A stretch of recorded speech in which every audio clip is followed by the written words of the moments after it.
नमस्कार, मैं हूं अदिति और आप देख रहे हैं A1 टीवी मध्य प्रदेश छत्तीसगढ़। आइए बढ़ते हैं खबरों की ओर। दतिया के कार्यक्रम में अशोक सिंह दांगी, शैलेंद्र श्रीवास्तव, भास्कर राव रोकड़े व जिला कांग्रेस अध्यक्ष राम किंकर गुर्जर का संबोधन। बोलूंगा, मुझे आपका भी डर नहीं है। मैं कहता हूं। धन्यवाद आदरणीय संचालक महोदय।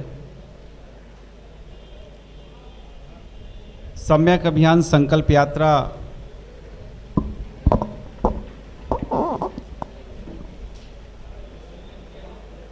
का जो कार्यक्रम आज इस दतिया के पावन भूमि में आयोजित है, इस कार्यक्रम में उपस्थित हमारे मुख्य मार्गदर्शक परम आदरणीय श्रद्धेय श्री भास्कर राव रोकड़े जी, कार्यक्रम में उपस्थित पूर्व विधायक परम आदरणीय कमला पतारी जी, आदरणीय श्री पुष्पराज राजपूत जी, आनंद चौबे जी, महिला कांग्रेस की जिला अध्यक्ष आदरणीय गुड्डी जाटव जी, युवक कांग्रेस के अध्यक्ष भाई विष्णु गुर्जर जी, जसवंत बघेल जी, आदरणीय सोनू चौहान जी, आदरणीय अनिल श्रीवास्तव साहब,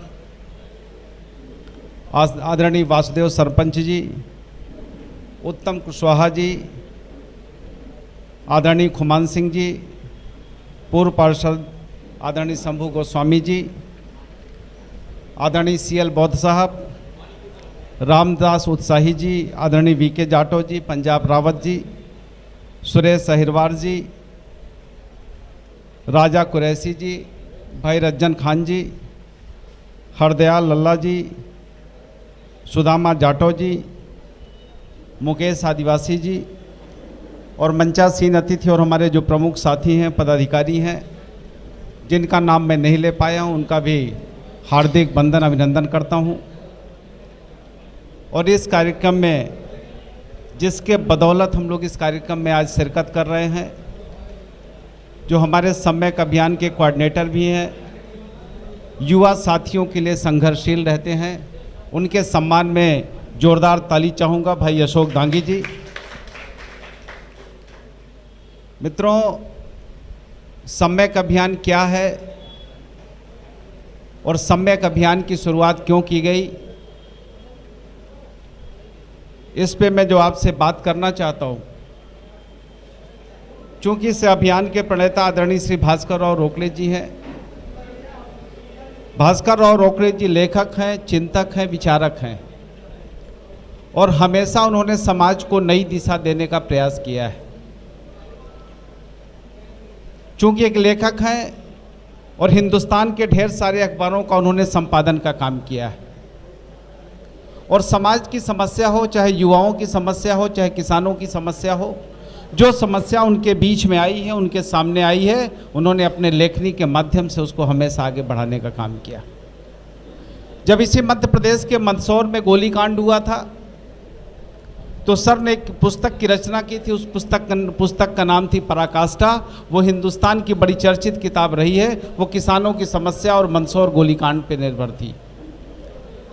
जब मध्य प्रदेश में विकास के मॉडल को प्रतिबंधित करने का काम था कि विकास का मॉडल क्या होना चाहिए, तो आदरणीय भास्कर राव रोकड़े जी ने किस पुस्तक की रचना की थी, उसका नाम था छिंदवाड़ा मॉडल, जो मध्य प्रदेश में पूर्व मुख्यमंत्री श्री बाबूलाल गौर जी ने उसको विमोचन किया था। उसमें उन्होंने बताने का काम किया था कि विकास होता कैसा है, पूरे देश और प्रदेश में विकास चल रहा है, लेकिन विकास का मॉडल कैसा होना चाहिए, उसकी बात उन्होंने आदरणीय कमलनाथ जी ने जिस तरह से छिंदवाड़ा में विकास किया था, उस पर उन्होंने पुस्तक लिखी थी छिंदवाड़ा मॉडल, जो विकास का जो है पर्याय बन के आया है।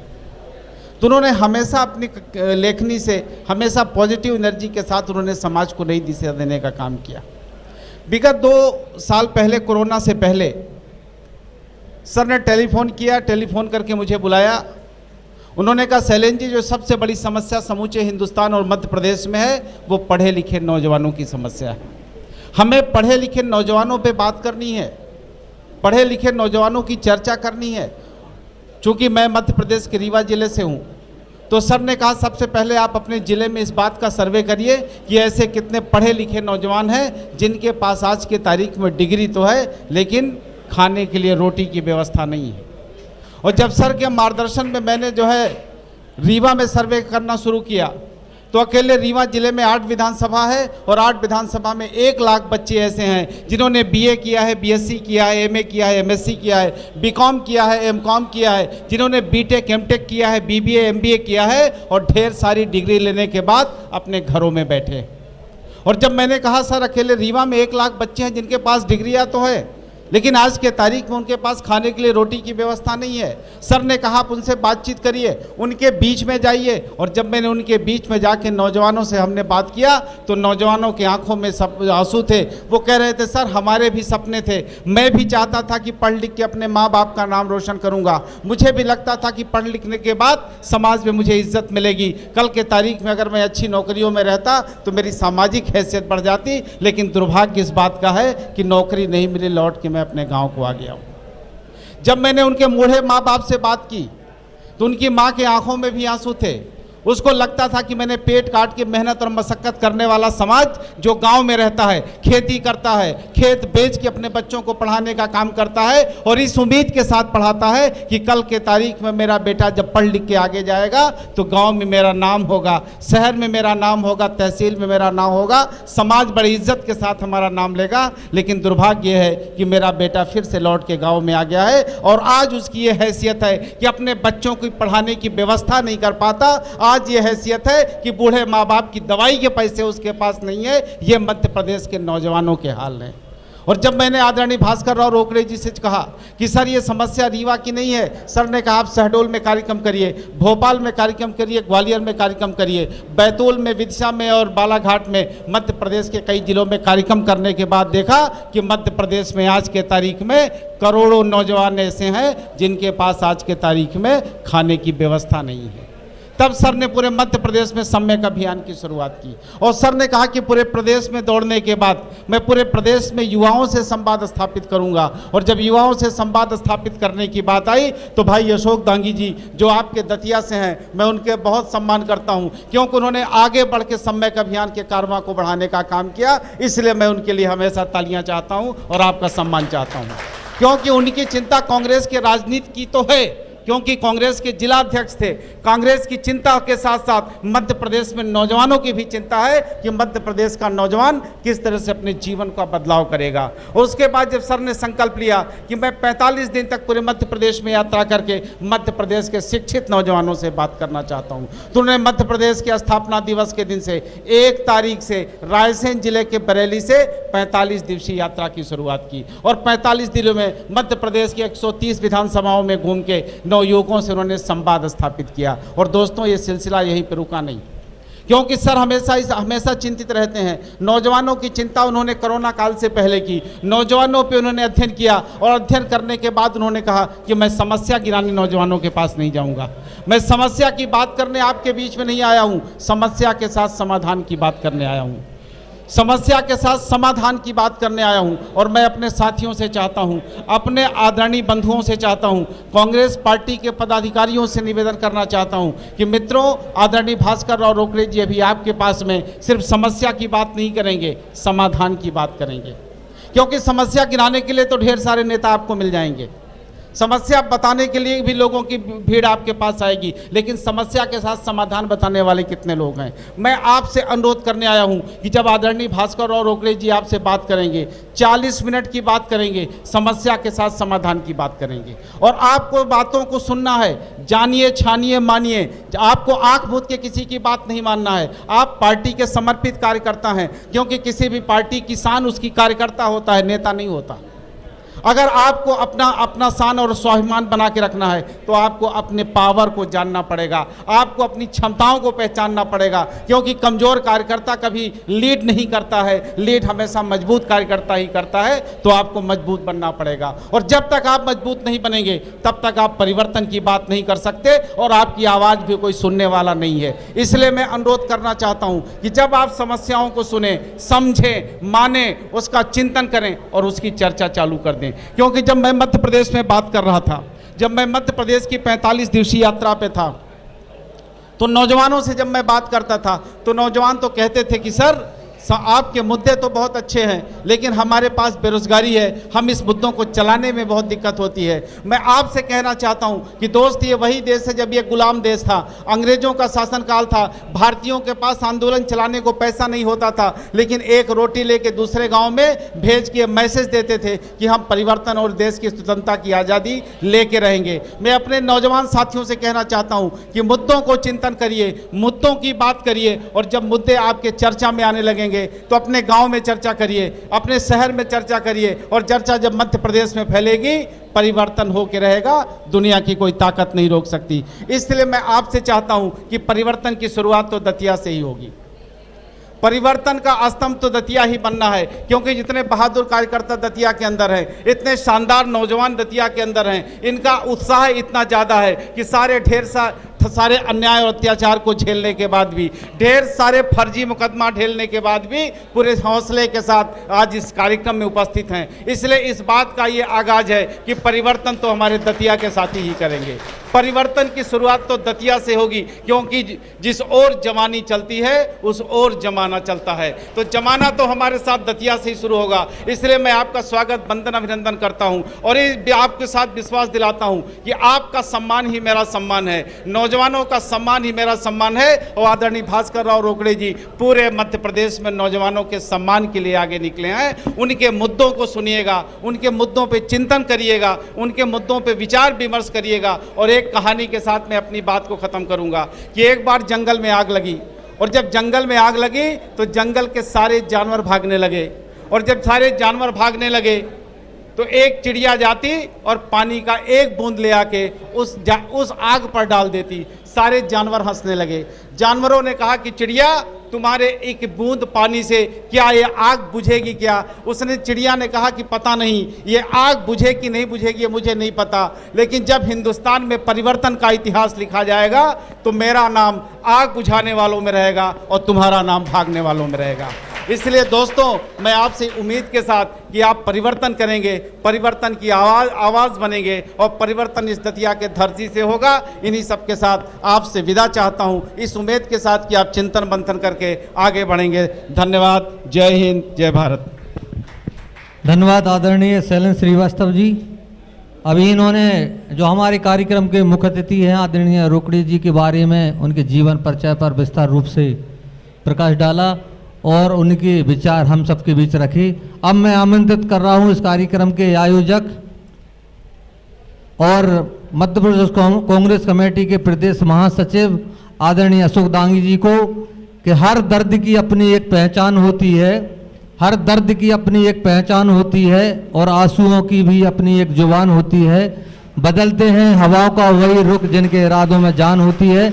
ऐसे हमारे नेता आदरणीय अशोक दांगी जी हम सबके बीच में सभी को संबोधित करेंगे। आदरणीय अशोक दांगी जी।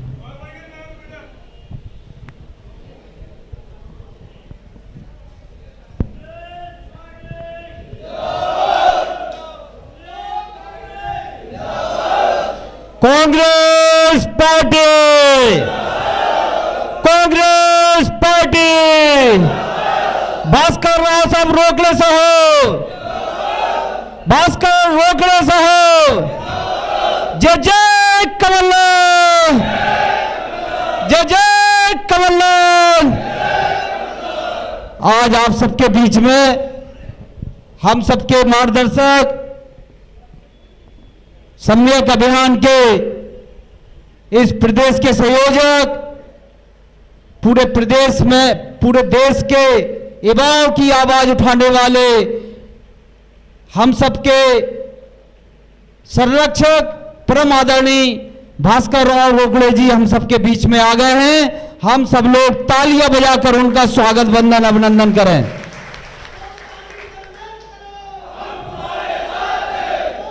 उनके साथ प्रदेश समन्वयक सम्यक अभियान के हमारे बड़े भाई आदरणीय शैलेंद्र श्रीवास्तव जी उनके साथ आए हैं। उनका भी आप सब लोग तालियां बजाकर स्वागत, वंदन करें। एक और उनके साथ खेमराज संकले जी भी साथ में आए, उनका भी हम सब लोग उनका स्वागत वंदन करें। मंच पर विराजमान पूर्व विधायक आदरणीय कमला पताड़ जी, हमारे बड़ौनी ब्लॉक कांग्रेस के सम्मानीय अध्यक्ष आनंद चौबे जी, ग्रामीण दतिया के ब्लॉक कांग्रेस की अध्यक्ष भाई पुष्परा राजपूत जी, महिला कांग्रेस की अध्यक्षा आदरणीय गुड्डी जाटव जी, यूथ कांग्रेस के अध्यक्ष भाई विष्णु गुर्जर जी, सोनू चौहान जी, कार्यक्रम में जसवंत बघेल जी, केशव दाऊ साहब, अनिल श्रीवास्तव जी, बाजदेव सरपंच साहब, उत्तम कुशवाहा जी, खुमान सिंह बेचैन साहब, पूर्व पार्षद आदरणीय शंभू गोस्वामी जी, सीएल बौद्ध साहब, रामदास उत्साही जी, बीके जाटव जी, पंजाब रावत जी, सुरेश अहरवार जी, राजा कुरैशी जी, रज्जन खान जी, हमारे वरिष्ठ नेता आदरणीय हरदयाल लल्ला जी, मैथिली शरण बाबू जी, सुदामा जाटव जी, मुकेश आदिवासी जी, अमरीश वाल्मीकि जी, रिंकू यादव जी, दिनेश यादव जी, भूपेंद्र बुंदेला जी, सुनील आदिवासी जी, धर्मेंद्र दांगी जी, कमल किशोर कुशवाहा जी, राम खिलावन राजपूत जी, सद्दाम खान जी, सोनू यादव जी, अमन ठाकुर जी, शांति कुशवाहा जी, नंदिनी कुशवाहा जी, विनोद पाल जी, विक्रम दांगी टेहलौत, विक्रम दांगी दतिया, अशोक श्रीवास्तव जी, बल्ली बंसकार जी, महेश कुशवाहा जी, मानवेंद्र कुशवाहा जी, जितेंद्र पार्षद जितेंद्र प्रजापति जी, संजय वर्मा जी, प्रमोद बंसकार जी, रवि भदौलिया जी, राजेश दांगी जी, राघवेंद्र दांगी जी, प्रमोद कुशवाहा जी, लाल खान साहब, सुनील खटीक जी, हमारे वरिष्ठ नेता कमरारी आदरणीय रघुवीर सिंह लोधी जी, और सभी हमारे शहनवाज भाई, जिन युवाओं के नाम छूट गए हैं, जावेद भाई, राजेंद्र भाई, जिन युवाओं के नाम छूट गए हैं, संजय दांगी जी, शांति कुशवाहा जी का ले लिया, और वो बैठी है, सभी महिलाएं जी ले लिया, बाबूजी का ले लिया, आदरणीय मैथिली शरण बाबू जी, हितेश विश्वकर्मा जी, और जिनका भी रह गया उन सबसे हाथ जोड़कर माफी चाहते हुए सन्नी भाई, भाइयों, आज हमारे मार्गदर्शक संरक्षक भास्कर राव रोकले जी दतिया आए हैं और वो पूरे प्रदेश में घूमकर एक ही उनका संकल्प है कि जब हमारी केंद्र में और राज्य में सरकार आएगी तो कैसे युवाओं को उनका अधिकार दिलाया जाए, कैसे। हमारे विनोद भाई भी, आशीष तिवारी जी भी हैं, और जिनके नाम रह गए हैं उन सबसे माफी चाहते हैं, आदरणीय झस्सिया जी हैं, और बहुत से साथी रह गए हैं, उन सबसे माफी चाहते हुए भाइयों, हम सबका एक ही उद्देश्य है कि 2023 में हमारी कांग्रेस की सरकार बने, और कांग्रेस की सरकार जब बनेगी, जब दतिया से विधायक कांग्रेस का जीतेगा। और रही बात टिकट की, तो टिकट के कई सर्वे हो रहे हैं, हमारे कमलनाथ जी के भी आदमी यहां घूम रहे हैं, एआईसीसी का सर्वे हो रहा है, हमारे कार्यकर्ताओं से भी ऊपर से भोपाल से पूछा जा रहा है, एक एक बिंदु पर पूछ के ही दतिया का टिकट दिया जाएगा। हमारे कमलनाथ जी ने एक ही ठाना है कि दतिया कैसे जीते, कैसे दतिया जीते, इन सब मुद्दों को लेकर हमारे सारे जो जिताने वाले हैं वो सब हमारे सब सामने बैठे हैं, आप सब लोग ही जिताने वाले हैं। तो आप सबको, आप जिस पे मोहर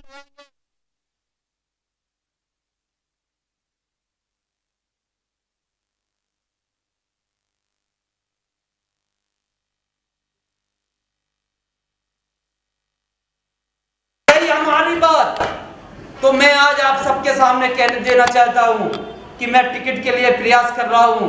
मैं 2003 में यूथ कांग्रेस का जिला अध्यक्ष बना, तभी से मैंने कांग्रेस के लिए संघर्ष किया, कई धरना प्रदर्शन किए।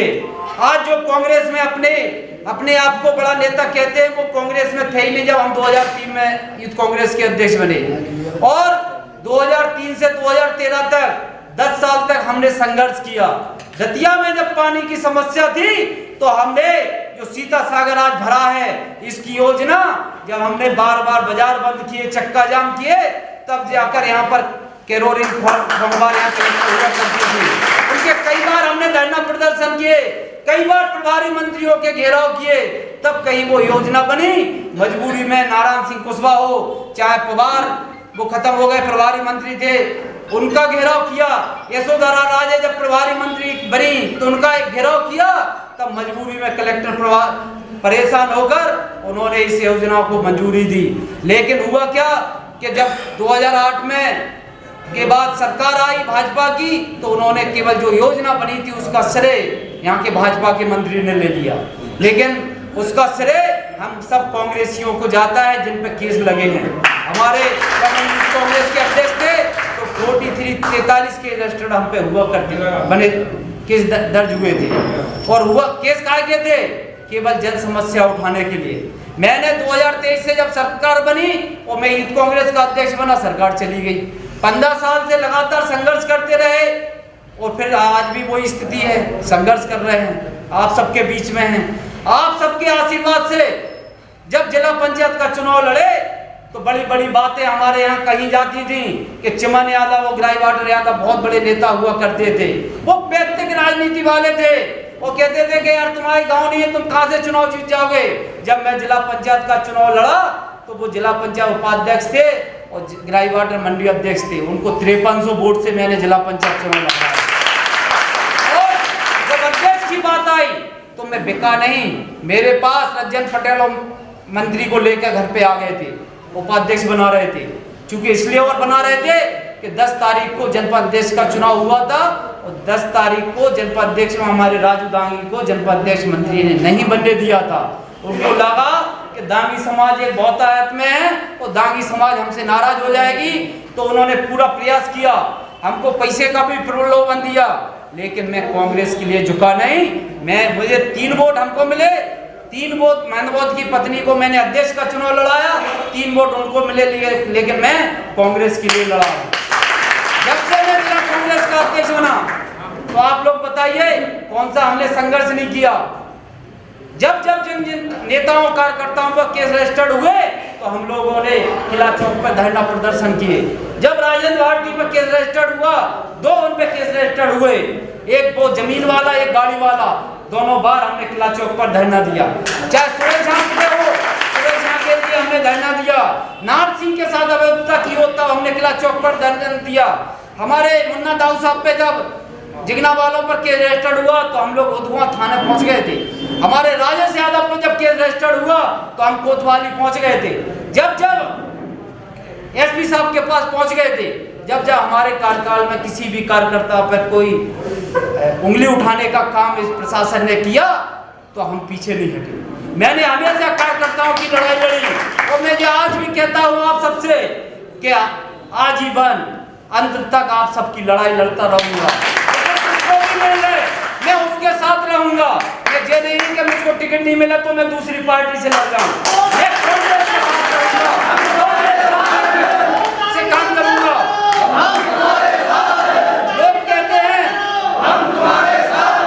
लोग कहते हैं कि मैं सिंधिया जी के साथ राजनीति करता, हाँ करता था। मैंने बहुत लंबे समय से 2003 में जब यूथ कांग्रेस के अध्यक्ष बना तभी से मैंने सिंधिया जी के साथ राजनीति की। लेकिन जब उन्होंने कांग्रेस छोड़ी तो मैंने कांग्रेस उनके साथ ना जाकर कांग्रेस में रहकर काम किया। आप सबने उपचुनाव में देखा होगा कि उपचुनाव में मैंने किस तरह से काम किया। अगर मैं नहीं होता तो फूल सिंह बरैया जी 20,000 से चुनाव हारते, पूरी दांगी समाज की टोलियां लुट जाती।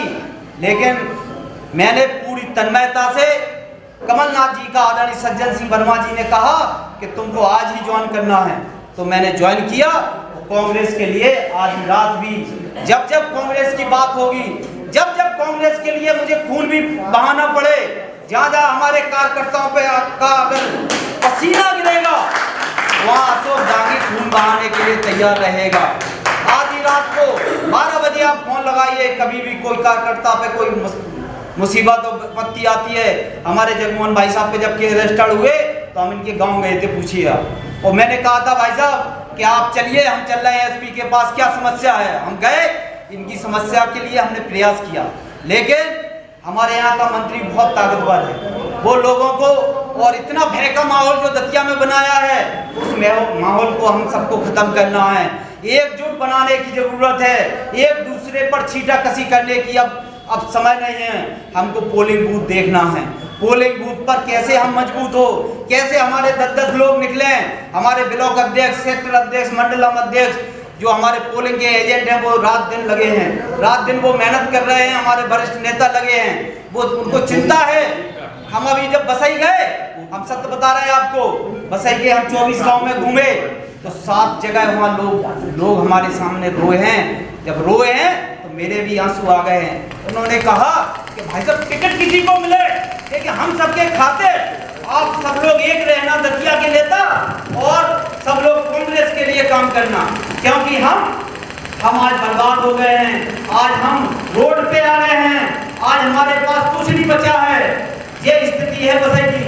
बसई में इतना भय है कि हमारा जब कार्यक्रम चल रहा था तो सुबह से एक वहाँ पे कोई तिवारी है, अनुराग तिवारी, जो मंत्री जी का दामाद है, हमारे जिला कांग्रेस के अध्यक्ष जी सम्मानीय रामकिंकर गुर्जर जी आ गए हैं, उनका तालियों बजा के स्वागत वंदन अभिनंदन करें। जब हमारी चुनरी यात्रा आरंभ होनी थी तो उसका क्या रोल था? उसका ये रोल था कि वो अपनी वर्दी, उसका इतना डर भय है बसई में कि खाली गाड़ी में, उसकी गाड़ी में सायरन बज रहा है, वो रेंज कोई अधिकारी है, उसकी वर्दी घूम रही थी बसई शहर में कि कोई चुनरी यात्रा में नहीं आए। जब हम बड़ौनी पहुंचे, बड़ौनी में हम लोग धरना प्रदर्शन करते हैं, 2-2 लोग आते हैं वहां के। जब हमने माई की चुनरी यात्रा निकाली, पूरा बड़ौनी हमारे साथ हो गया, महिलाएं, बच्चे, पुरुष सब लोग हमारे साथ हो गए। लोग कहते धार्मिक कार्यक्रम से क्या होता है? धार्मिक कार्यक्रम से हम सब लोग उनके दिल में जगह बनाते हैं।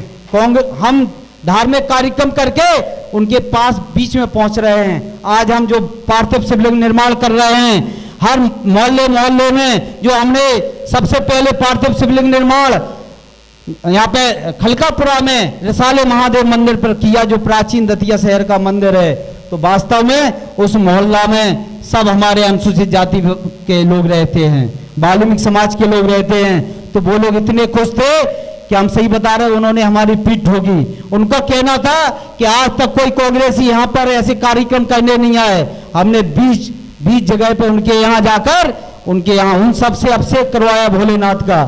शुरुआत वहां से की, फिर पकौड़िया महादेव पे की, 3 दिन माई पे किया, यहाँ मड़िया के महादेव पे किया, 14 तारीख को गुप्तेश्वर महादेव मंदिर पर है, 21 तारीख को नागेश्वर पे, और यहाँ पर ये कुयापुरा के समाधि वाले बापे शंकर जी पर है। लास्ट सोमवार को बसई में फिर डला जालेश्वर सरकार हैं, जो वो सरकार हैं दतिया के, उनके स्थान पर ही पार्थिव शिवलिंग निर्माण का कार्यक्रम है।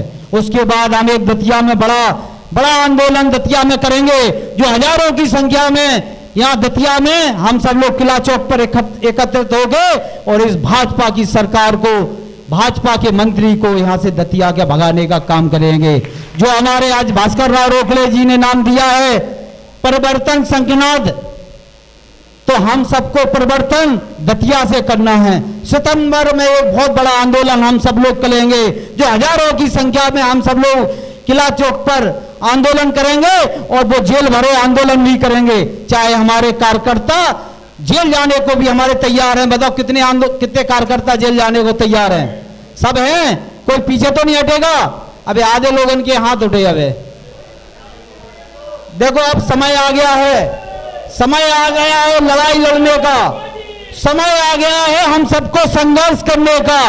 अब हम सबको घर बैठने का समय नहीं है, अब हम सबको एकजुट होने का समय आ गया है। हम सबको एक मुट्ठी बांधना है, किसी के बारे में कोई टीका टिप्पणी नहीं करना है। हम सबको सिर्फ कांग्रेस की बात करना है कि कांग्रेस को दतिया से कैसे जिताएं।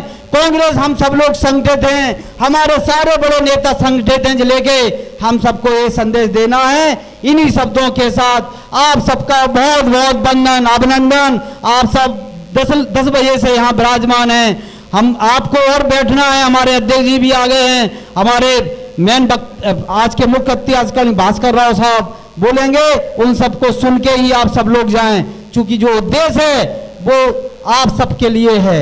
जो वो लड़ाई लड़ रहे हैं पूरे मध्य प्रदेश में, वो सब आपके लिए लड़ रहे हैं।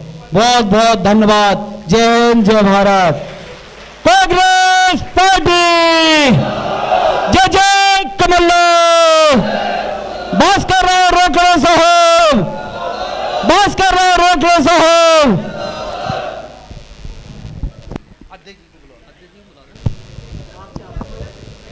अब मैं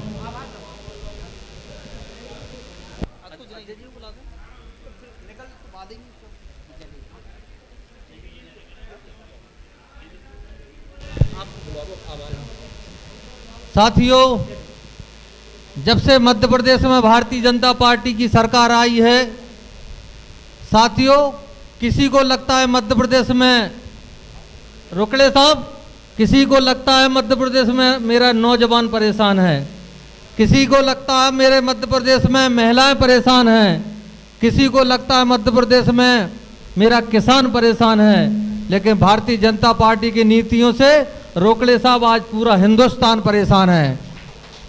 इसी कार्यक्रम को आगे बढ़ाते हुए इस कार्यक्रम के मुख्य अतिथि भास्कर राव रोकड़े जी को मैं आमंत्रित करता हूं कि वो आए और अपने विचार व्यक्त करें। आदरणीय भास्कर साहब रोकड़े जी।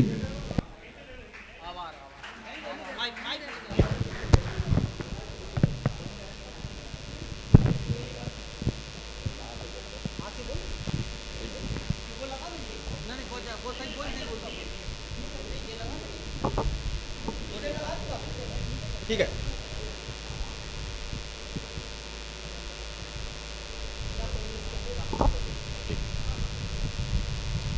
सम्यक यात्रा, सम्यक अभियान संकल्प यात्रा के दौरान इस आध्यात्मिक नगरी दतिया में आयोजित संकल्प महासभा में पधारे हमारे जिला कांग्रेस कमेटी के अध्यक्ष राम किंकर गुर्जर जी,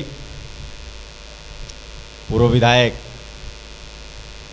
कमलापत आर्य जी, सम्यक अभियान के स्टेट कोऑर्डिनेटर शैलेंद्र श्रीवास्तव जी, सम्यक अभियान के कोऑर्डिनेटर हेमराज शंकुले जी, जिला कांग्रेस कमेटी के सभी पदाधिकारीगण, युवक कांग्रेस के पदाधिकारीगण, महिला कांग्रेस के पदाधिकारीगण, भारतीय राष्ट्रीय छात्र संगठन के पदाधिकारीगण, उपस्थित भाइयों एवं बहनों,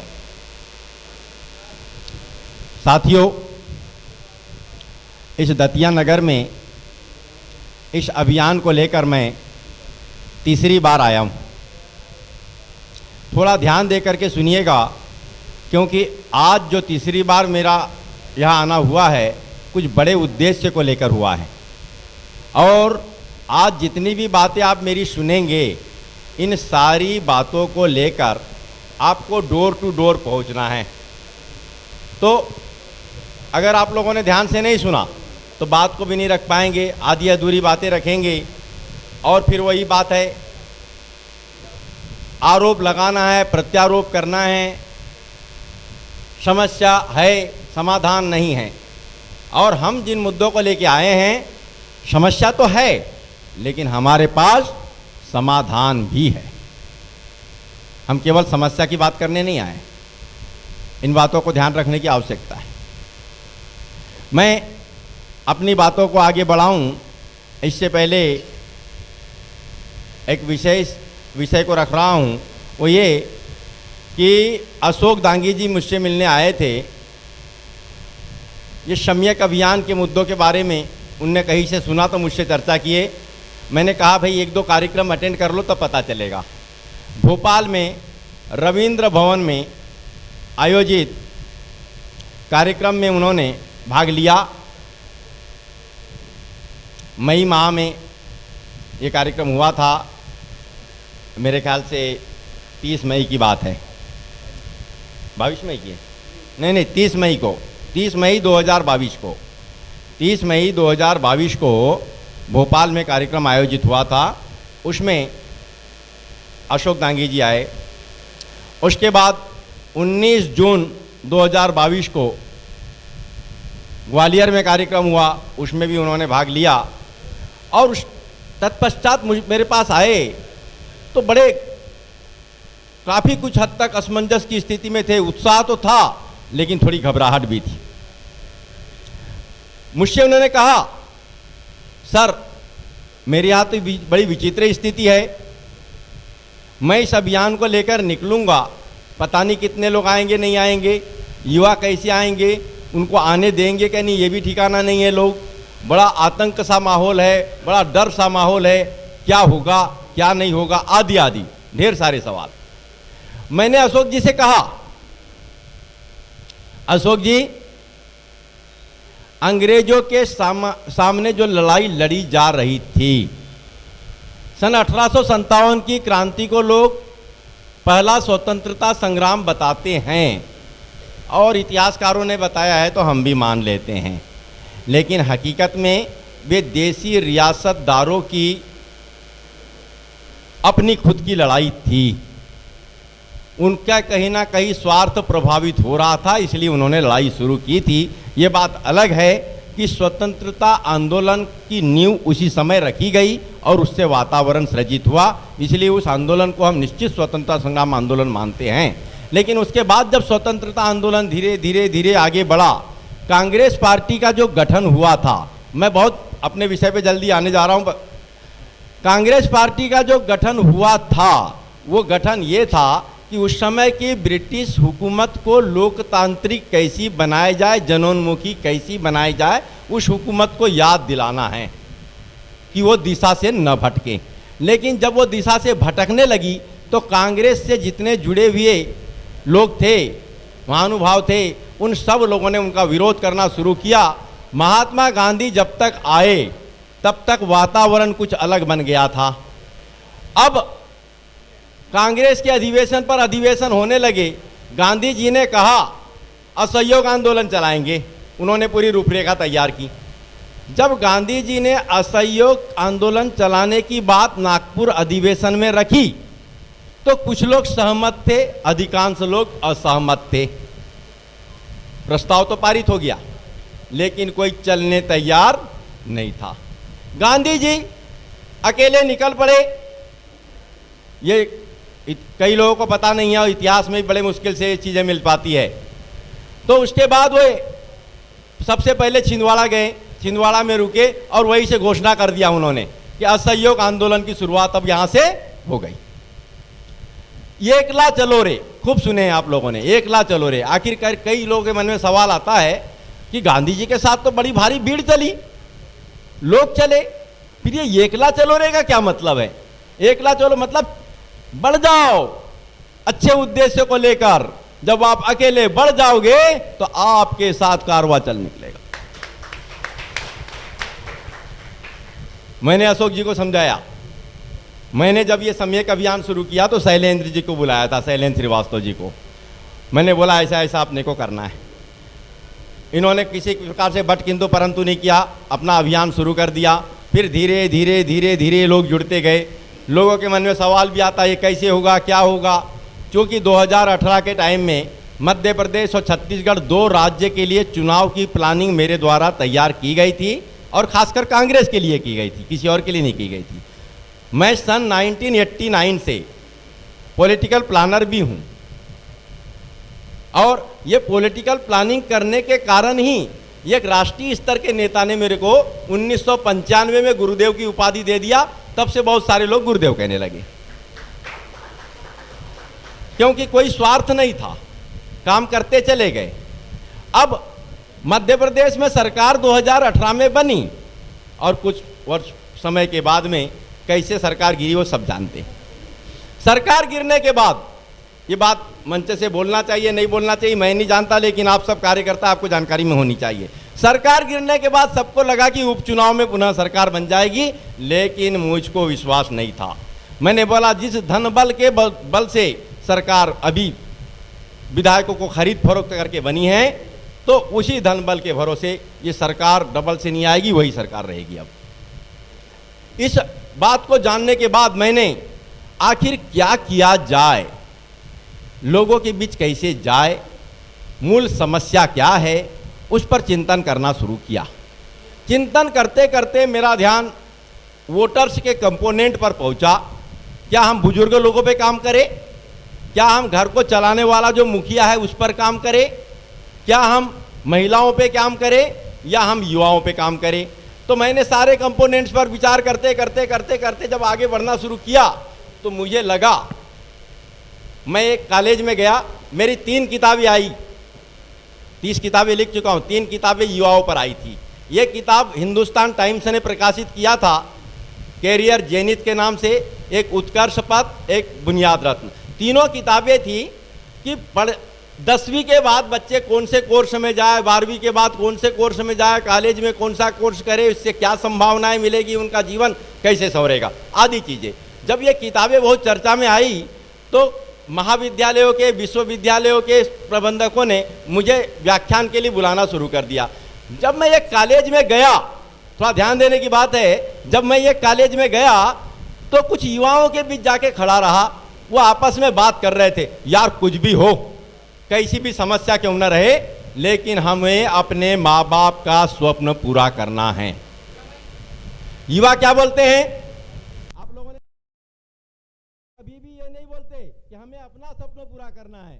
युवा हमेशा ये बात करते हैं आपस में, हमें अपने माँ बाप का स्वप्न पूरा करना है। ये बड़ी बात है। तो हमारा ये अभियान केवल युवाओं का अभियान नहीं है। युवाओं का अभियान इसलिए है कि जब युवाओं का भविष्य संवरेगा तो उनके माता पिता परिवार सबका जीवन स्तर बदल जाएगा। सबसे जुड़ा मामला है। अगर मान के चलो 30-35 साल का एक युवक है, उसका बच्चा 5-6 साल का है, उससे पूछो क्या स्वप्न है आपका? मैं बच्चे को आगे बढ़ाना चाहता हूँ, बच्चे को डॉक्टर बनाना चाहता हूँ या इंजीनियर बनाना चाहता हूँ। अपने सारे सुख को भूलकर वो बच्चे पर केंद्रित हो जाता है। तो आज हमारे यहाँ सबसे बड़ी समस्या बेरोजगारी, महंगाई से बड़ी समस्या बेरोजगारी है। महंगाई है, उसको नकार नहीं सकते, लेकिन अगर आपके जेब में 5,000 रुपए है तो 500 रुपए का पेट्रोल डलाने में आपको कोई दिक्कत नहीं होगी।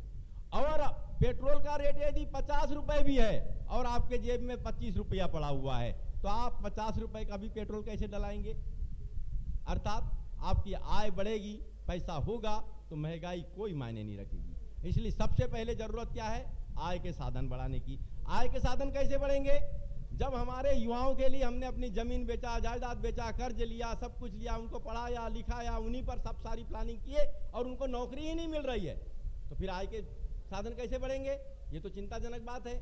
तो मैंने मूल रूप से ध्यान केंद्रित किया कि नहीं, अब हमको युवाओं के लिए ही कुछ करना है। जब युवाओं के बीच गया, उनसे पूछा कि भाई ये सबसे बड़ी समस्या क्या है? उनने बताया तो बेरोजगारी। लेकिन मतलब बेरोजगारी क्यों इतनी बड़ी है?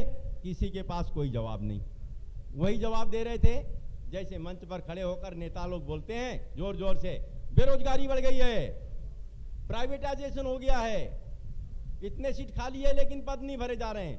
अरे भाई, ये मूल समस्या नहीं है, मूल समस्या कोई और है।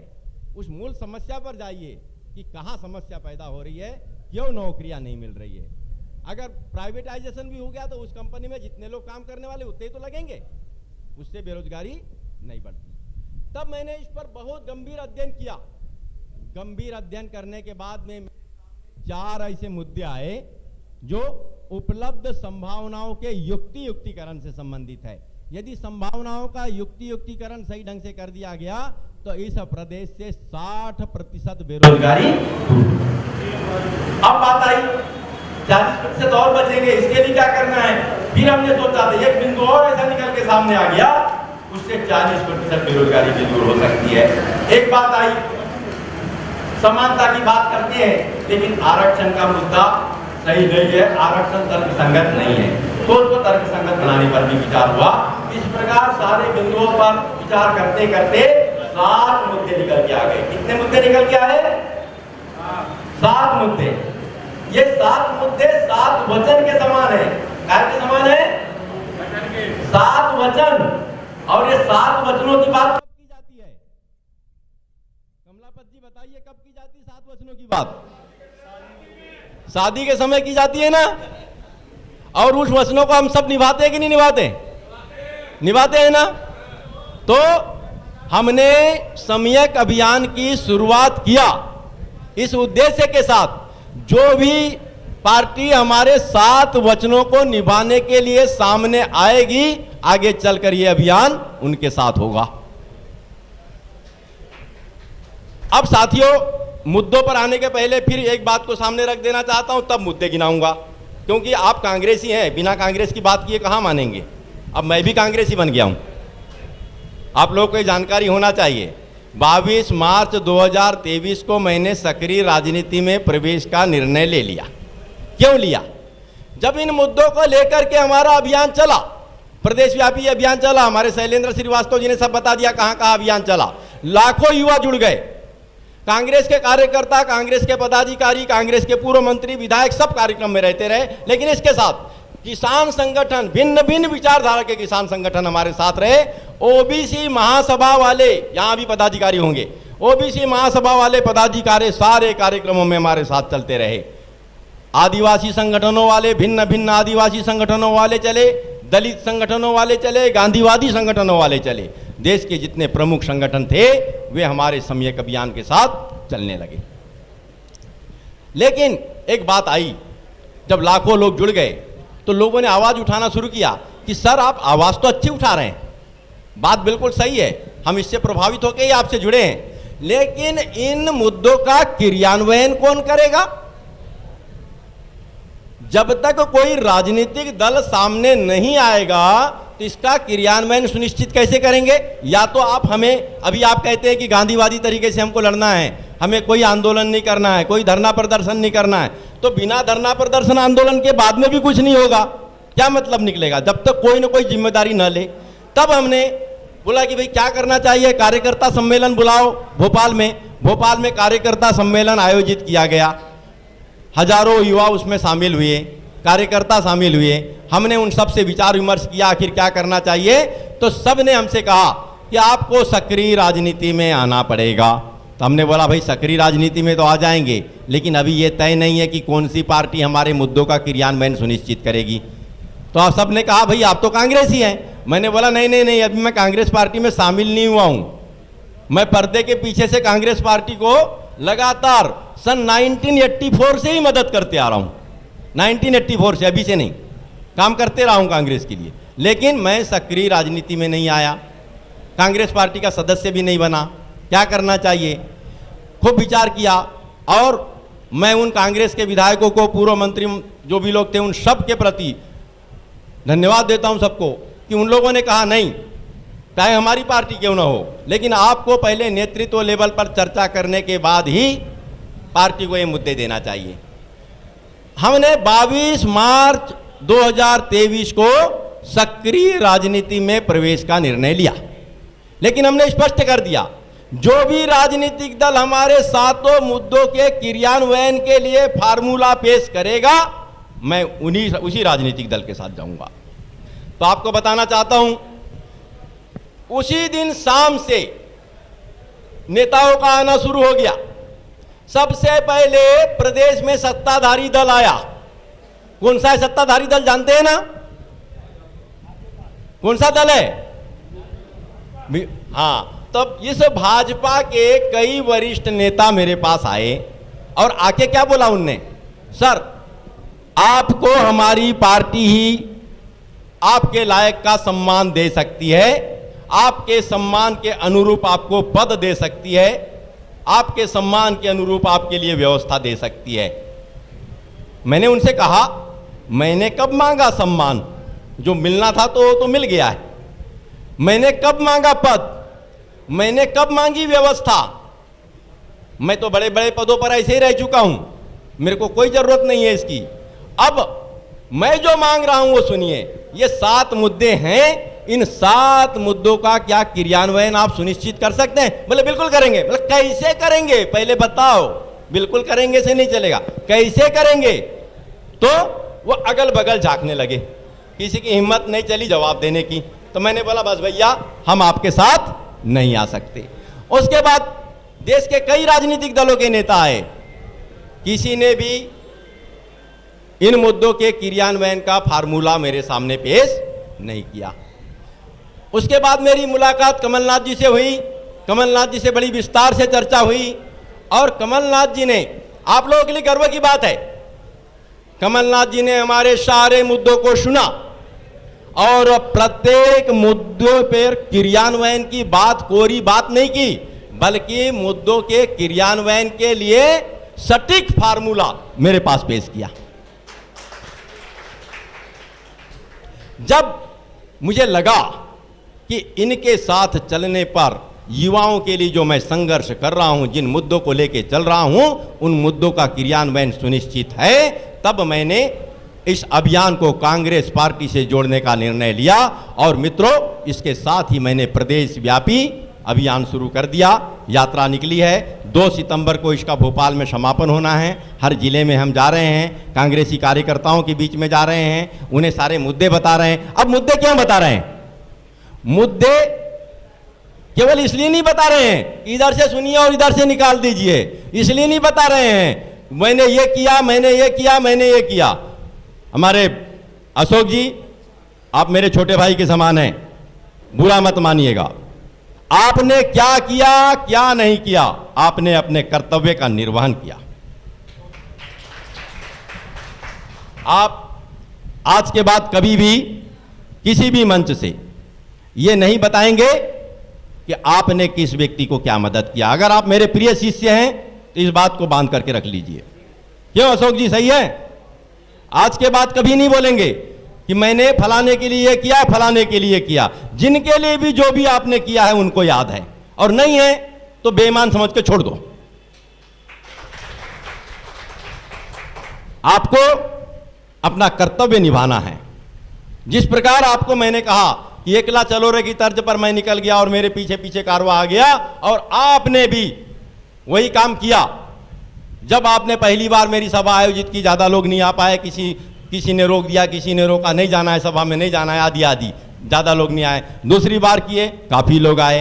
अब तीसरी बार है, अब तीसरी बार जो आए हैं ये वो लोग हैं, भले संख्या बहुत ज्यादा ना हो, लेकिन ये वो लोग हैं जो हर घर तक संदेश मेरा पहुंचा देंगे, मुझे विश्वास है। तो जब आपने इतना बड़ा संकल्प लिया, आप गांव गांव तक गए, आपने 30 दिवसीय यात्रा निकाली थी ना, गांव गांव तक 30 दिवसीय यात्रा निकाली, आपने संदेश गांव गांव तक पहुंचाया। अब आपके साथ लोग जुड़ चुके हैं, तो अब आपको गिनाने की जरूरत नहीं कि आपने क्या किया, अब लोग जानते हैं आपने क्या किया। और जब आपने लोगों के लिए किया है तो लोग भी आपके लिए कुछ करने के लिए तैयार रहेंगे, मेरे को विश्वास है। तो साथियों, ये तो बात क्लियर हो गई कि अब मैं आपके बीच का बन गया ना भाई। क्यों रामकिंकर जी, अब मैं आपके बीच का बना कि नहीं बना? अब तो स्वीकार करेंगे ना, नहीं तो ये तो नहीं बोलेंगे कि ये कांग्रेस का कार्यक्रम नहीं है। हाँ, अब रामकिंकर जी ने सर्टिफिकेट दे दिया है भैया, ये कांग्रेस का ही कार्यक्रम है। तो हम बताना चाहते हैं, जब युवाओं के लिए बेरोजगारी कैसी दूर हो, इस पर मैंने काम करना शुरू किया, तो मेरे पास पहला मुद्दा निकल के आया, सरकारी अधिकारियों कर्मचारियों की सेवानिवृत्ति आयु देश के दक्षिण के राज्यों में 56 साल थी और मध्य प्रदेश सहित कई राज्यों में 58 साल। पास के राज्य महाराष्ट्र में सरकारी अधिकारियों कर्मचारियों की सेवानिवृत्ति आयु 58 साल से घटाकर 56 साल करने संबंधी चर्चा विधानसभा में चल रही थी। उसी समय मध्य प्रदेश में इस बात पर चर्चा चल पड़ी कि प्रति माह महीने की आखिरी तारीख को रिटायर होने वाले अधिकारियों कर्मचारियों को 400 करोड़ रुपए एक मुश्त राशि देनी पड़ती है, जो साल भर में 5,000 करोड़ और 2 साल में 10,000 करोड़ होती है। अभी आर्थिक स्थिति ठीक नहीं है, यदि हम 2 साल रिटायरमेंट आयु बढ़ा देते हैं तो ये 10,000 करोड़ रुपए हमारे दूसरे काम में आ जाएंगे। अब जरा ध्यान से सुनिए, गंभीर विषय है, ये ताली बजाने का विषय नहीं, गंभीर विषय है। सरकार ने सोचा यदि हम 2 साल रिटायरमेंट आयु बढ़ा देंगे तो 10,000 करोड़ रुपए जो उन कर्मचारियों को रिटायर होते समय दिए जाने हैं वो बच जाएंगे।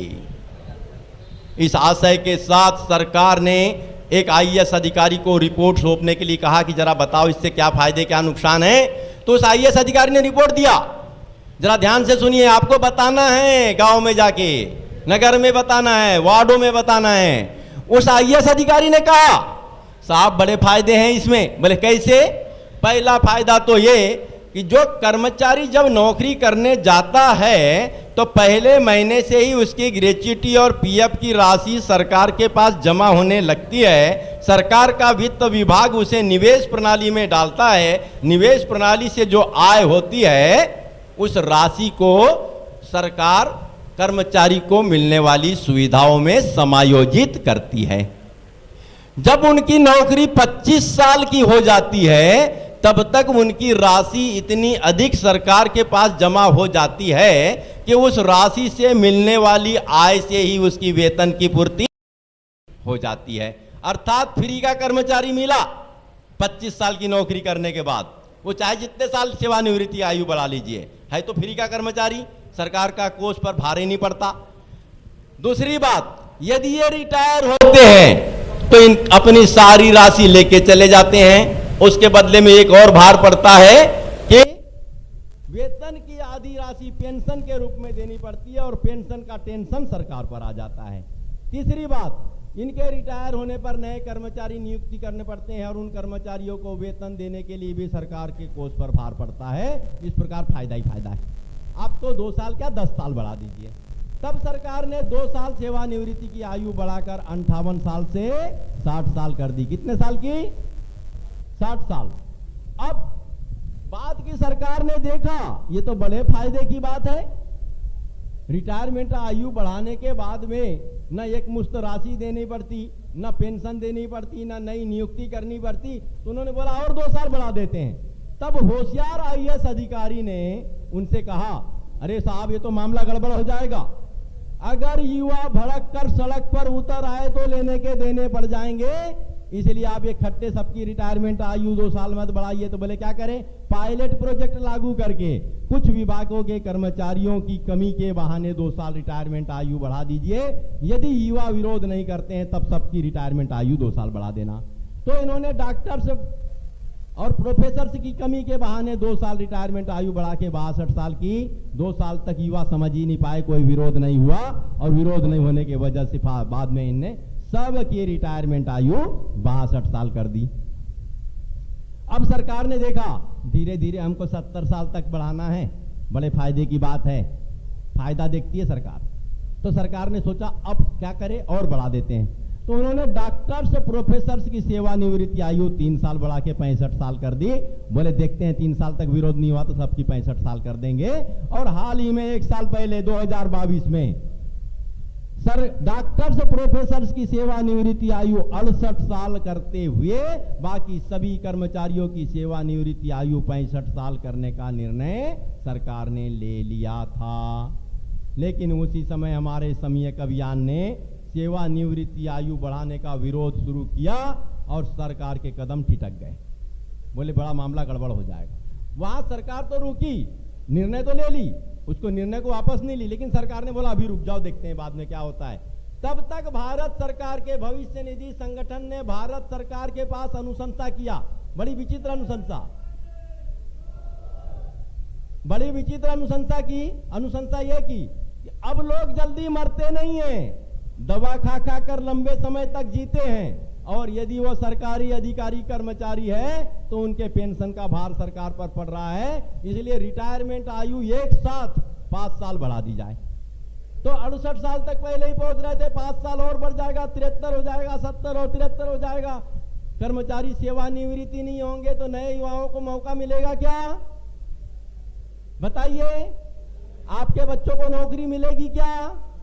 उनका अवसर आएगा क्या? आप लोगों का स्वप्न पूरा होगा क्या? आपके बच्चे डिप्रेशन के शिकार नहीं हो जाएंगे?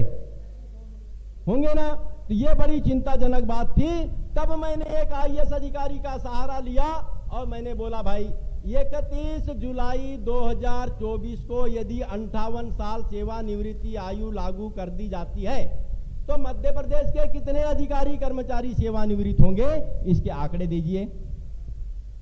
उन्होंने आंकड़े निकाले, कुल 5,30,000 अधिकारी कर्मचारी शासकीय, अर्धशासकीय, निगम, मंडल, बोर्ड, जनपद एवं शासकीय उपक्रमों के 58 साल सेवानिवृत्ति आयु लागू होने पर 31 जुलाई 2024 को सेवानिवृत्त हो जाएंगे। तो हमने संकल्प लिया सम्यक अभियान के तहत कि 1 जनवरी 2024 को हम प्रदेश में युवा दिवस मनाएंगे और उस दिन प्रदेश में 58 साल सेवानिवृत्ति आयु लागू करने संबंधी प्रस्ताव को सरकार को मानना पड़ेगा। होगा क्या मित्रों, समझ गए ना? जब 5,30,000 सेवानिवृत्त होंगे तो क्या होगा?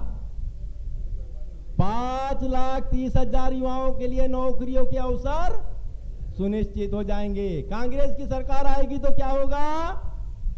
5,20,000 युवाओं के लिए तत्काल नौकरियों का इंतजाम हो जाएगा। ये बात तो पहुंचाना है। अब दूसरी बात, सन 1948 में भारतीय सदन में संविधान सभा हुआ करती थी, तब मजदूरों की दुर्दशा को देखते हुए न्यूनतम मजदूरी अधिनियम अल्प शिक्षित और अशिक्षित वर्ग के श्रमिकों के लिए बनाया गया। उसके 3 स्लैब बनाए गए, अकुशल, अर्धकुशल और कुशल। उसके 11 साल बाद प्राइवेट स्कूल के शिक्षक न्यायालय में गए और उन्होंने कहा, साहब ये है न्यूनतम मजदूरी अधिनियम, हमें इतना कम वेतन मिलता है, हमें न्याय दिलाया जाए। तो न्यायालय ने कहा, अरे भाई जो श्रमिकों के लिए कानून बना है वो शिक्षकों पे लागू नहीं होता, मामला खारिज। फिर प्राइवेट सेक्टर के अलग अलग क्षेत्र के कर्मचारी न्यायालय में गए, उन्होंने भी यही बात रखी। न्यायालय ने कहा, भाई शिक्षित कर्मचारियों के लिए न्यूनतम वेतन की कोई भी व्यवस्था शासन की ओर से नहीं की गई है, इसलिए हम इस संबंध में किसी भी प्रकार की व्यवस्था नहीं दे सकते। मामला खारिज। सोचने लायक बात है, जरा सोचिए, चिंतन करिए आप लोग, जल्दी में जाने की मत सोचिए। मेरी बात सुन करके मैसेज लेके गांव में जाइए। अगर आप कांग्रेसी कर्मठ हैं तो आपको इस संदेश को पहुंचाना पड़ेगा, इसी से सत्ता परिवर्तन सुनिश्चित होगा। तो बड़ी विचित्र बात सामने आती है, प्राइवेट स्कूल के शिक्षक को अभी भी 3,000, 4,000, 5,000, 6,000, 7,000 रुपए मिलते हैं कि नहीं मिलते? प्राइवेट स्कूल के शिक्षक को कितना वेतन मिलता है? 4,000, 5,000 मिलता है, और सरकारी में जाता है तो 25,000 मिलता है। प्राइवेट में इंजीनियर 10,000 रुपए महीने में काम करता है, सरकारी में जाता है तो 43,800 से शुरुआत होती है। इतना बड़ा अंतर क्यों? क्या सरकारी में काम अधिक है इसलिए वेतन अधिक है? मैंने तो देखा सरकारी में काम कम, सुविधाएं अधिक, वेतन अधिक है, और प्राइवेट में काम अधिक, वेतन कम है। ये दुर्भाग्यपूर्ण है कि नहीं? आप लोगों में से बहुतों के बच्चे महानगरों में जा रहे हैं नौकरी करने के लिए और बड़े परेशान रहते हैं, कुछ बचता ही नहीं। आप लोग भी उम्मीद करते हैं कि कुछ पैसा तो लाके देगा हमको, घर में कहाँ से दे, उसी को नहीं मिलता, उल्टा मांगता है, बड़ी परेशानी है। तो भाई कम से कम प्राइवेट सेक्टर में न्यूनतम मजदूरी अधिनियम के समान ही न्यूनतम वेतन अधिनियम की व्यवस्था तो होनी चाहिए कि नहीं? क्या मानते हैं आप लोग? सरकारी और प्राइवेट में एक समान वेतन की व्यवस्था होनी चाहिए कि नहीं? होनी चाहिए ना। तो हम 1 जनवरी 2024 को सरकार को संकल्प जारी करने के लिए बाध्य करेंगे। बाध्य क्या करेंगे? अब तो अपनी सरकार बनेगी, वो तो करेगी, कमिटमेंट हो चुका है, कमलनाथ जी ने कहा है हम करेंगे। तो उसमें क्या लिखा होगा संकल्प में होगा, मध्य प्रदेश में तत्काल प्रभाव से न्यूनतम वेतन अधिनियम लागू करने संबंधी संकल्प जारी किया जाता है। इस संकल्प के तहत विधेयक विधानसभा में पेश किया जाएगा और इसके तहत शासकीय क्षेत्र के LDT, Utd, lecturer, assistant professor, LDC, UDC, steno एवं भिन्न भिन्न पदों पर कार्यरत अधिकारियों कर्मचारियों को नियुक्ति के समय जितना न्यूनतम वेतन दिया जाता है उतना ही न्यूनतम वेतन निजी क्षेत्र के कर्मचारियों को भी देना होगा। अब हमारे युवा सरकारी में जाए या प्राइवेट में, दोनों ओर संभावनाएं बराबर। तीसरी बात, आउटसोर्सिंग से भर्ती प्रक्रिया। प्राइवेट सेक्टर में 90% पदों पर आउटसोर्सिंग से भर्ती की जा चुकी है और सरकारी में 70% पदों पर। बड़ी दुर्भाग्यपूर्ण स्थिति है। और गजब की बात यह है, बहुत मुश्किल की बात, यहां कुछ प्रशासनिक क्षेत्र के लोग अगर होंगे, रिटायर लोग होंगे, वो तो जानते होंगे, यहाँ शेड्यूल कास्ट के भी लोग हैं, आदिवासी वर्ग के भी लोग हैं। मेरे से मिले, अभी मैंने देखा सुना। आप लोगों को पता है आरक्षण की बात तो बहुत करते हैं, पिछले दरवाजे से आपका आरक्षण कहाँ खत्म हो गया आपको पता ही नहीं है। अरे भाई 1000 पद, जरा समझिए इस बात को, समझाना है आपको इसलिए समझिए। 1000 पद किसी विभाग में खाली है, 1000 पदों में से 700 पद आउटसोर्सिंग में दे दिए गए। वो ठेकेदार के आदमी के द्वारा मेन पावर सप्लाई कर दी गई और काम करने लगे, नाम मात्र के वेतन पर 700 पद दे दिए गए, बच्चे 300 पद। यदि आदिवासी वर्ग की बात की जाए तो 1000 पदों में आदिवासी को कितने वो मिलते हैं, सीट कितनी मिलती? 20% के हिसाब से 200 पद मिलते। कितने मिलते? 200 पद। अब 70% पद तो गए, 700 पद चले गए, 140 पद उनके चले गए। अब बच्चे 300 पद मिलेंगे। कितने? 60 पद, केवल 60 पद। 140 गए। अब तक आदिवासी वर्ग के पढ़े लिखे युवाओं को आसानी से नौकरी मिल जाती थी, अब क्यों नौकरी नहीं मिल रही? समझ में आई बात? बात समझे कि नहीं समझे? अनुसूचित जाति वाले वर्ग वालों को भी समझने की यही जरूरत है। ये दुर्भाग्यपूर्ण स्थिति बनी है, अभी तक आप लोग नहीं समझ पा रहे थे। और आउटसोर्सिंग के नाम से दलाली हो रही है, मेन पावर की दलाली। तो हर हालात में 1 जनवरी 2024 के बाद में आउटसोर्सिंग प्रणाली से नियुक्ति प्रक्रिया पर रोक लगा के रहेंगे। अब बात आती है, ये आउटसोर्सिंग से रोक लगाने पे क्या होगा? अरे 1 साल के लिए, 6 महीने के लिए नियुक्ति दी जा रही है कंपनी के द्वारा, ठेकेदार के द्वारा। तो 9,80,000 पदों पर, कितने पदों पर?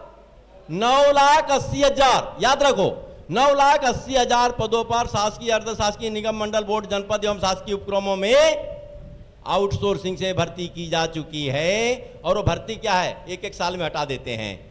तो जैसे ही आउटसोर्सिंग प्रणाली से भर्ती प्रक्रिया पर रोक लगेगी, 9,80,000 पदों पर नियमित नौकरियों का मार्ग प्रशस्त हो जाएगा। ये 9,80,000 और वो 5,30,000। 9,80,000 और 5,30,000 कितने हुए? 15,10,000। कितने हुए? जरा जोर से बोलिए भाई, आपको खुशी होना चाहिए। कितने हुए?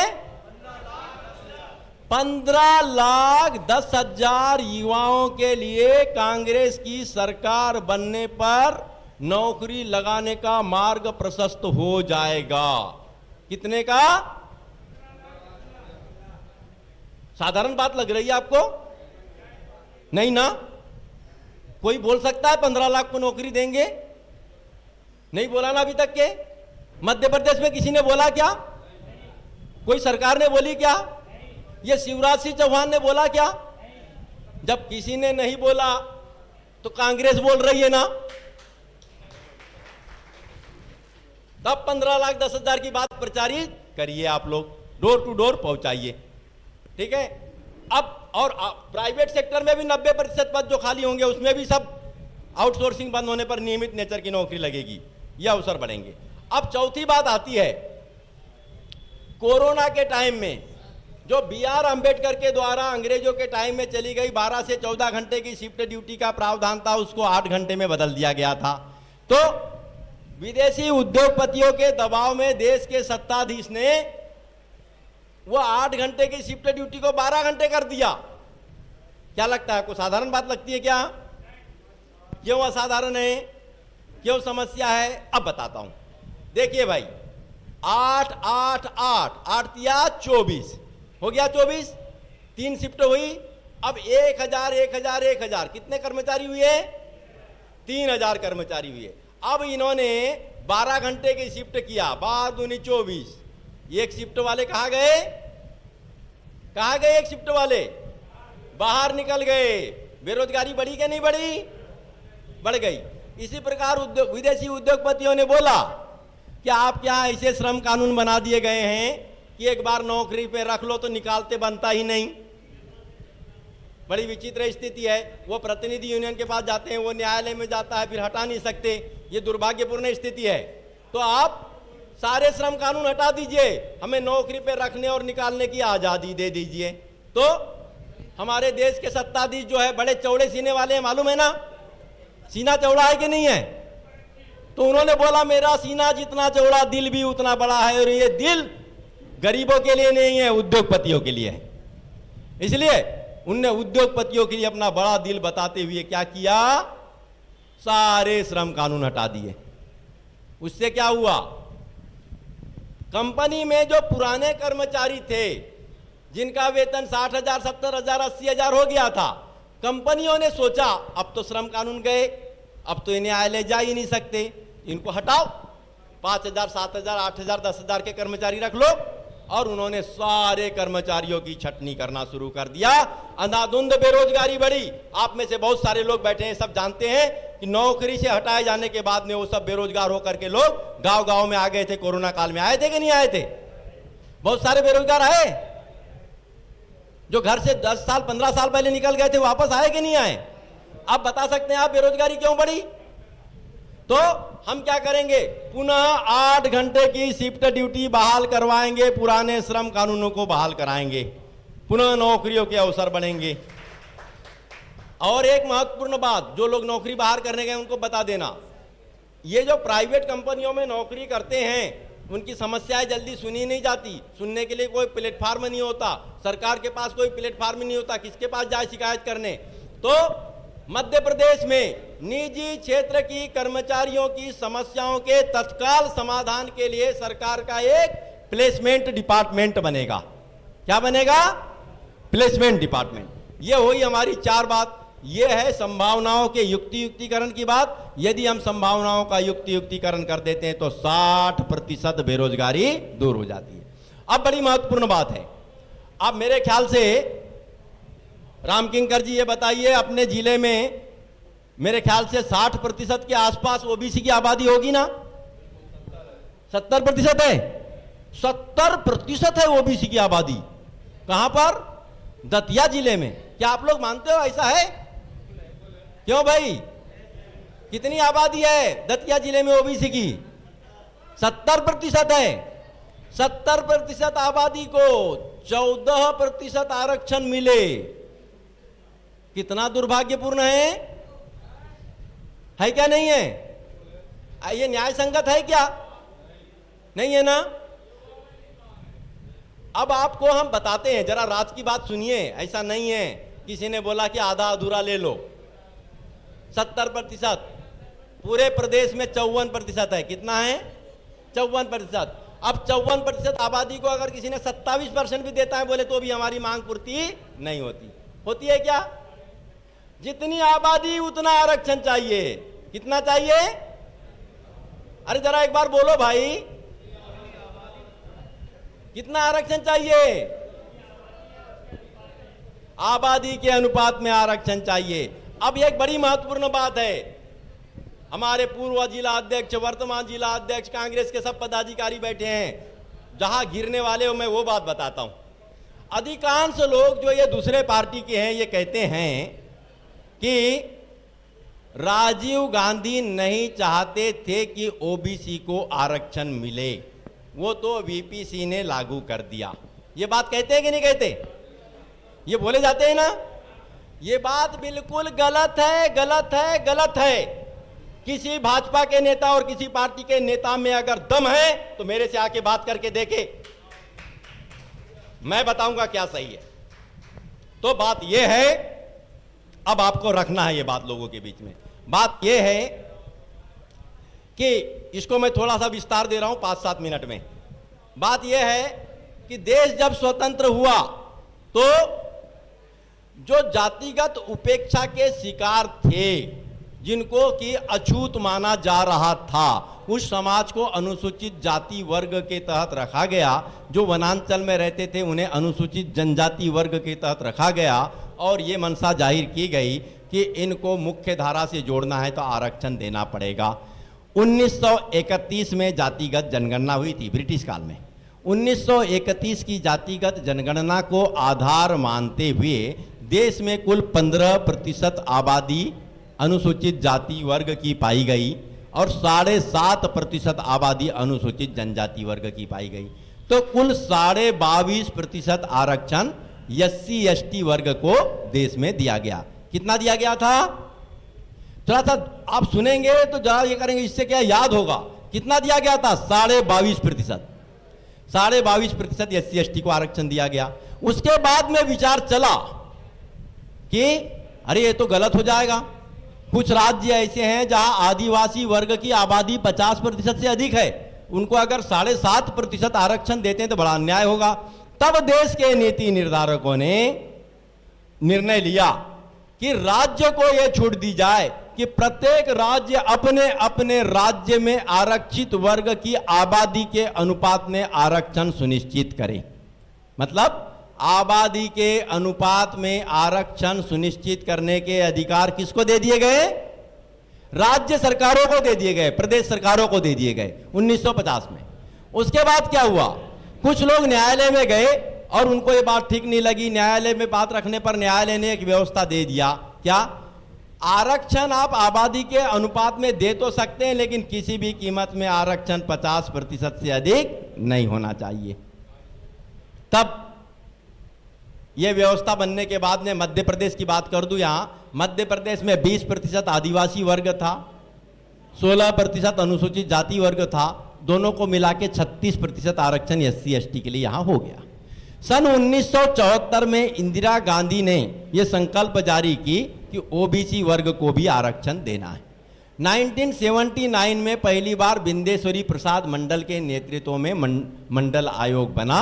उस मंडल आयोग ने अंतरिम रिपोर्ट 1982 और 84 में दी और फाइनल रिपोर्ट राजीव गांधी के प्रधानमंत्रित्व काल में, यह ध्यान रखिए, फाइनल रिपोर्ट मंडल आयोग ने राजीव गांधी के प्रधानमंत्रित्व काल में उनके समक्ष प्रस्तुत की। उस रिपोर्ट में क्या लिखा था?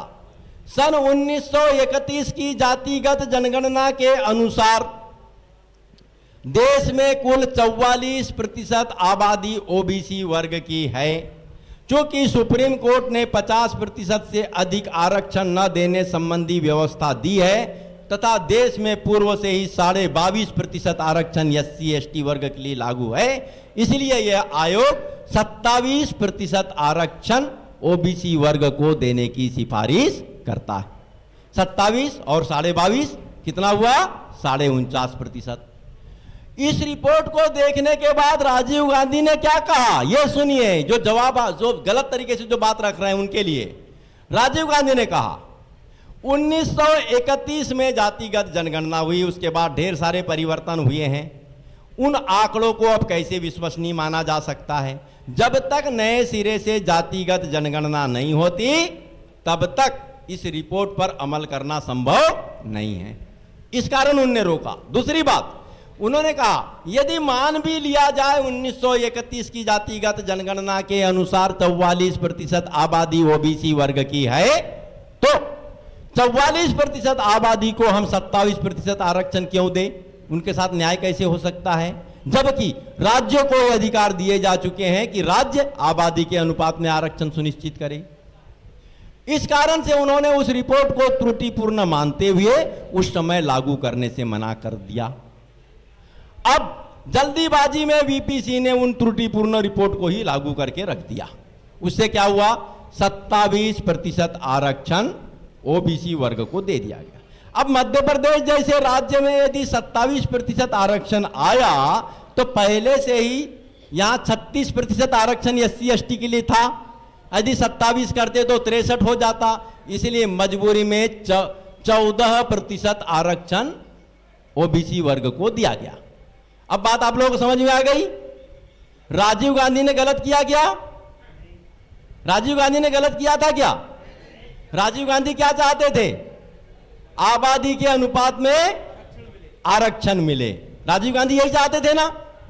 तो यह बड़ी विचित्र स्थिति बनी। उसके बाद OBC वर्ग ने क्या किया? क्या करना है, पहले भी जनरल में थे, अभी भी जनरल में रहेंगे, वो सामान्य श्रेणी में ही आवेदन करते चले गए, किसी ने कोई विरोध नहीं किया। लेकिन अचानक 3 साल पहले सुप्रीम कोर्ट की एक और व्यवस्था आ गई कि आरक्षित वर्ग का कोई भी आवेदक अनारक्षित वर्ग में आवेदन नहीं कर सकता।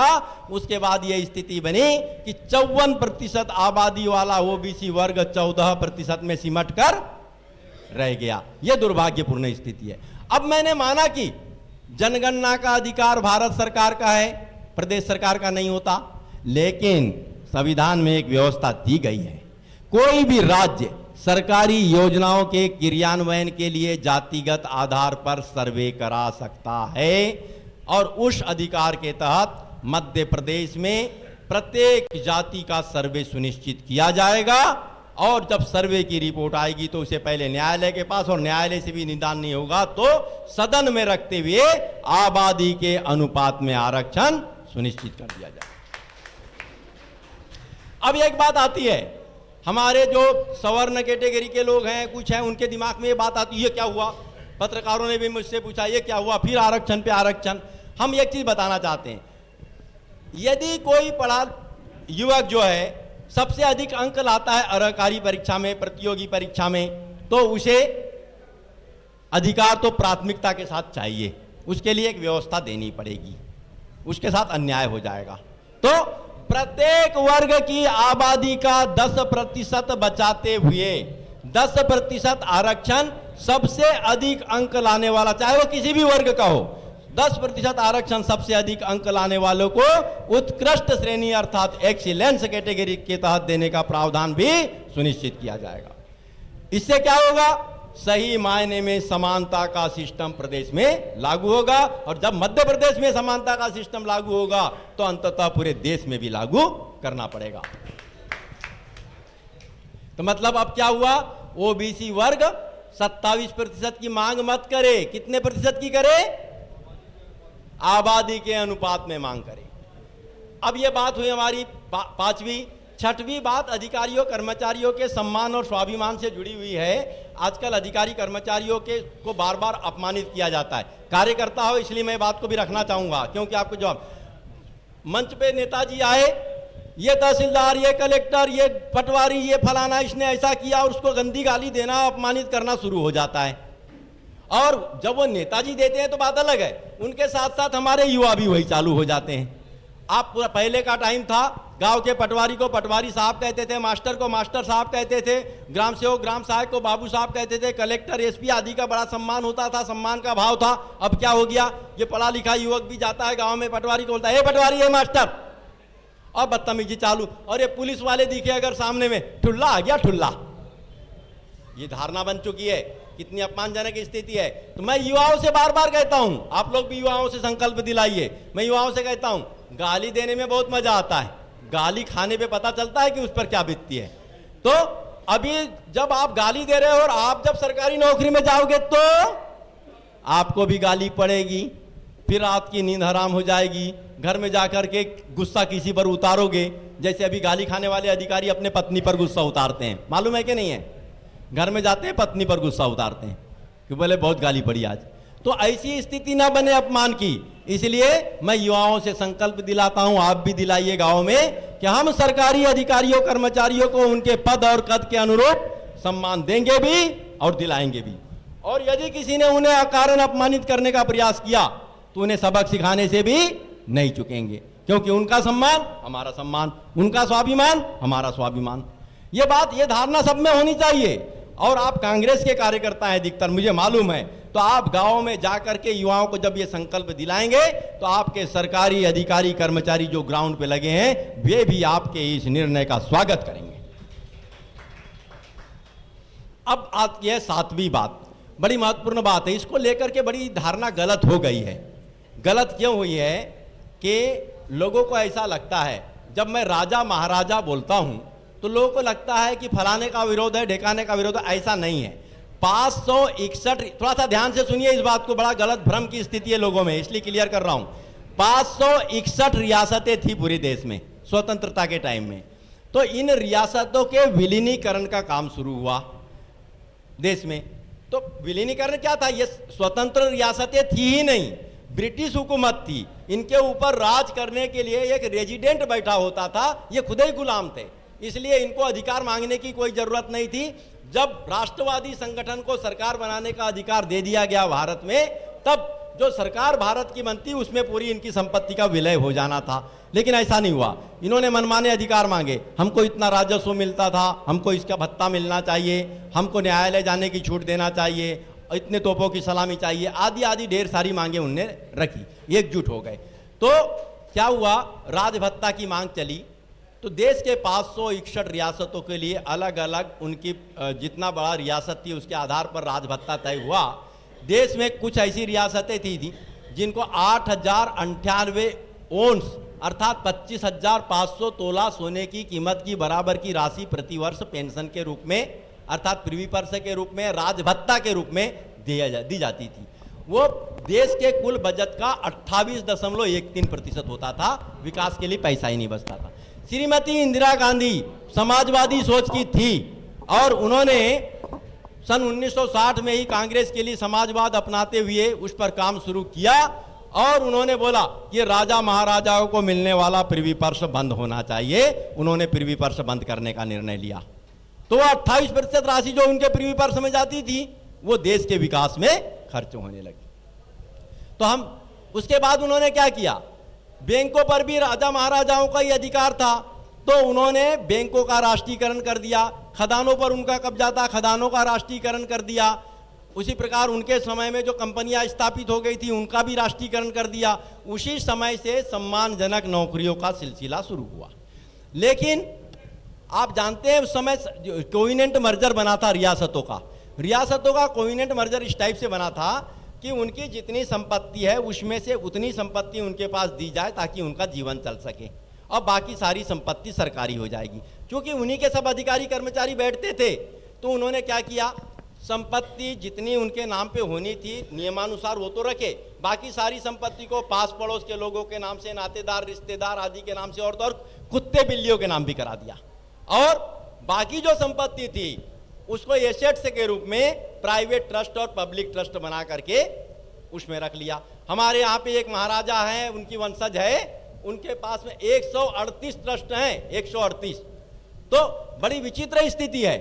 इंदिरा गांधी ने सब कुछ तो कर दिया, लेकिन वो चाहती थी कि ये पूरी संपत्ति सरकारी हो जाए, वो काम अधूरा रह गया। एक बात। दूसरी चीज, उस कोविनेंट मर्जर में लिखा है कि 1947 से पहले राजगद्दी पर बैठे राजा महाराजा अपने जीवन पर्यंत महलों और किलों में रह सकेंगे। ये बात स्पष्ट थी कि अगर उनका निधन हो जाता है तो उसके बाद उनके वंशज उन महलों और किलों में नहीं रहेंगे, क्योंकि वो ऐतिहासिक महत्व के, पुरातत्व महत्व के हैं, सरकारी हो जाएंगे।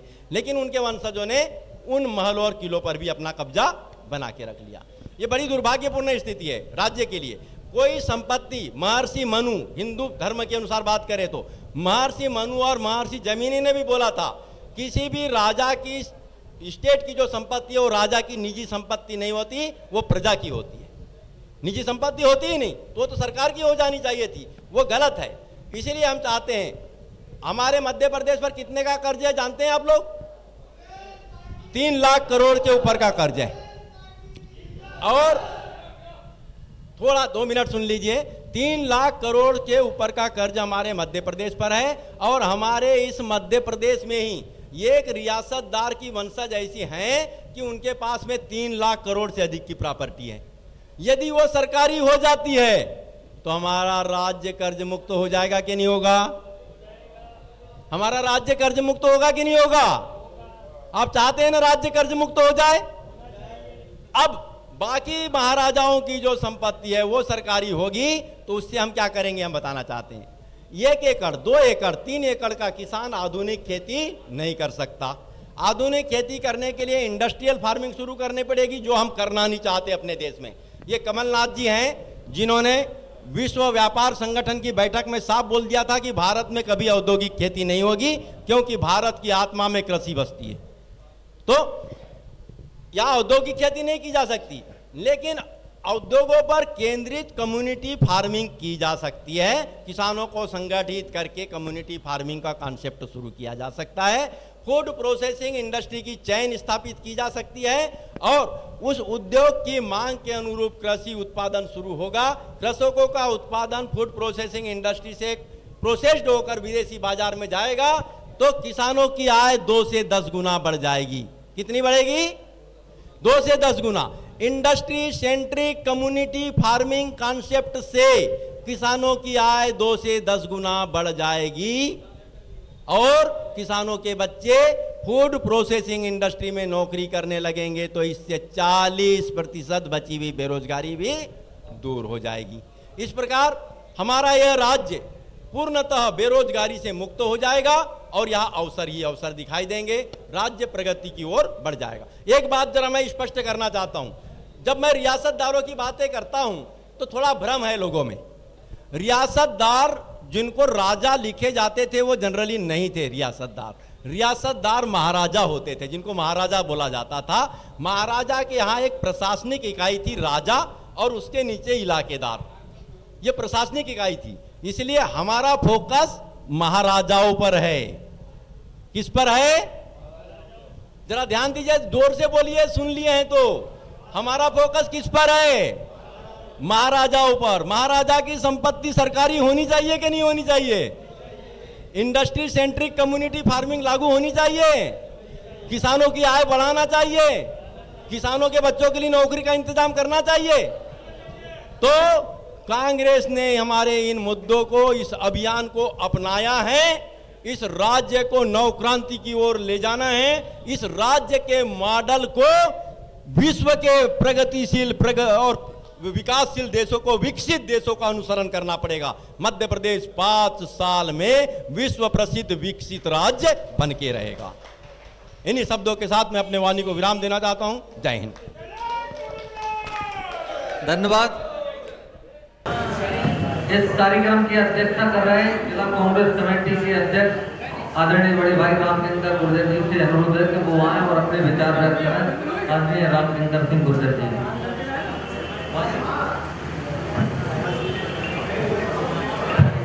भाई से बोल लो, भाई से बोलिए। सत्ता परिवर्तन संघनाथ सम्मेलन सम्यक अभियान संकल्प यात्रा के मुख्य अतिथि माननीय श्री भास्कर राव रोकड़े जी, आदरणीय श्रीवास्तव जी, पूर्व विधायक आदरणीय चाचा कमलापत आर्य जी, मध्य प्रदेश कांग्रेस कमेटी के महासचिव भाई, आज के इस कार्यक्रम के आयोजक आदरणीय अशोक दांगी जी, मंच पे विराजमान आदरणीय रोकड़े साहब के साथ उपस्थित हुए सभी सम्मान्य अतिथिगण, महिला कांग्रेस के अध्यक्ष गुड्डी जाटव जी, सामने उपस्थित कांग्रेस पार्टी के सभी सम्मानीय नेतागण, सभी कार्यकर्ता साथी, आज हमारे बीच में बड़े ही विस्तार से आदरणीय रोकड़े जी ने हमको बताया हमारे अधिकारों को, हमारे आरक्षण के बारे में, हमारे बिगड़ती हुई जो अनुपात है नौकरियों में उसके बारे में, किसानों के अधिकारों के बारे में बहुत ही विस्तार से हमको बताया।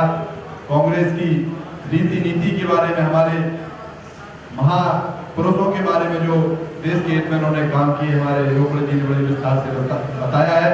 और हम सब देख भी रहे हैं किस प्रकार से भारतीय जनता पार्टी के गलत नीतियों के कारण हमारा आरक्षण हमसे छिन रहा है, हमारे अधिकार हमसे छिन रहे हैं, युवा बेरोजगार हो रहे हैं, किसान कर्ज के नीचे दब रहा है, महिलाओं, दलितों, अनुसूचित जाति, आदिवासियों के साथ जो अन्याय और अत्याचार निरंतर हो रहे हैं।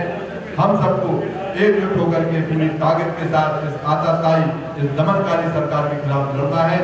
हमको पूरे संघर्ष के साथ काम करना है। आने वाले चुनाव में इनको मध्य प्रदेश के उखाड़ करके फेंकना है।